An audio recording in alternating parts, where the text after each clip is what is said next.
Magandang gabi po sa ating lahat. Ang ating babasahin ngayon ay makikita sa Ecclesiastes chapter 4 verses 1 to 6. Ito ang nakasaad.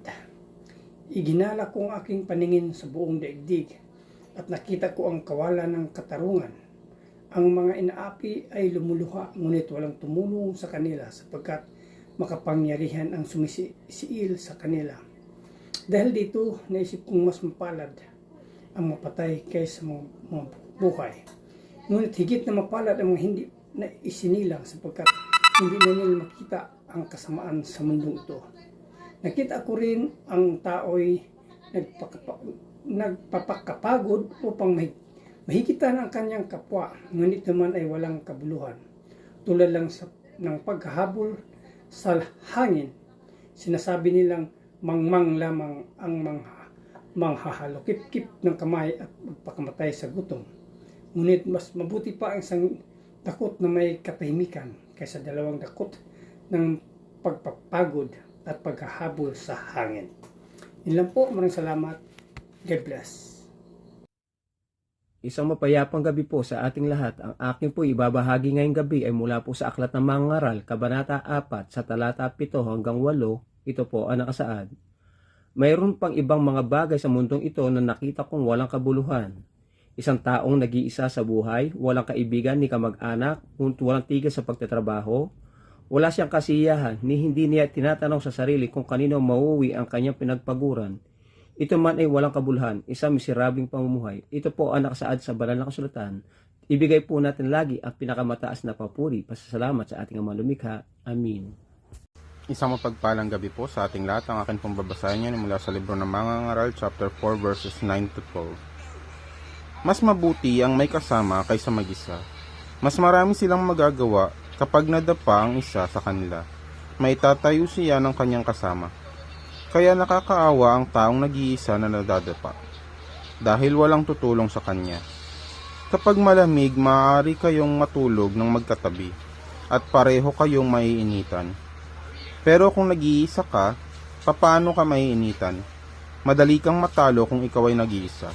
Subalit, mahirap kang talunin kung may kasama ka.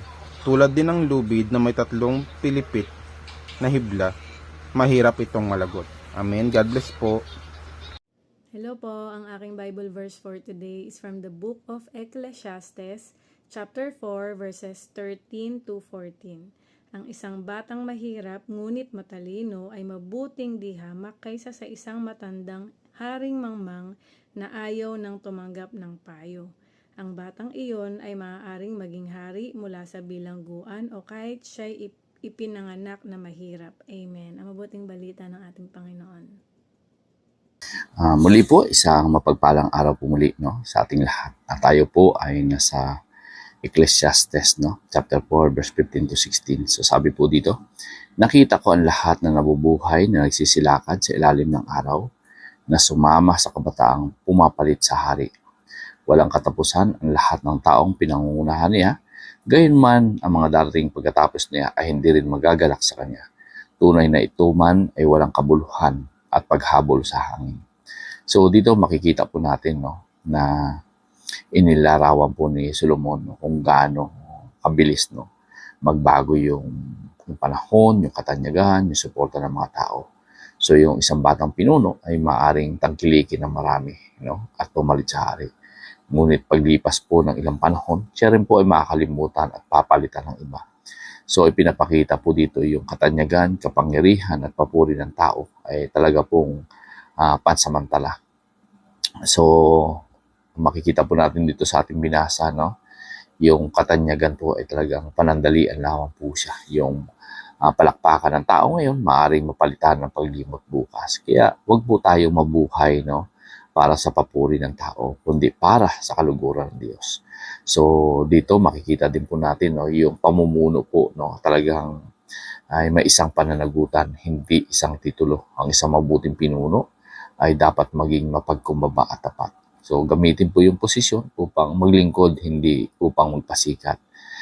Dito makikita rin po natin dito, sa ating pong binasa na yung opinion po ng tao ay pabago-bago. yung mga taong sumusuporta ngayon ay maaring lumipat, no, sa iba sa hinaharap. So yung ating pong pagkakakilanlan at talaga ay dapat po nakasalig sa Diyos, hindi po dun sa popularidad. No? At dito, makita po natin yung tanging pamana na may walang hanggang halaga. Iyon po yung katapatan ng Diyos. No? Yung tagumpay at pangalan, yan po talaga ay lilipas. Ngunit yung buhay po na tapat sa Panginoon ay talaga pong walang hanggan po yung gantimpala. So wag po nating habulin, no, yung palakpakan ng tao dahil ito po ay panandalian. Habulin mo yung pagsang-ayon ng Diyos. Ang papuri ng tao ay lumilipas, ngunit yung gantimpala ng Panginoon ay walang hanggan. So dito po natin makikita, no, na talagang napakahalaga po yung maayos yung relasyon doon sa Panginoon. At huwag po tayong mabuhay doon sa palakpak ng tao na ito po ay panandalian. So purihin po muli ang Panginoon. God bless everyone.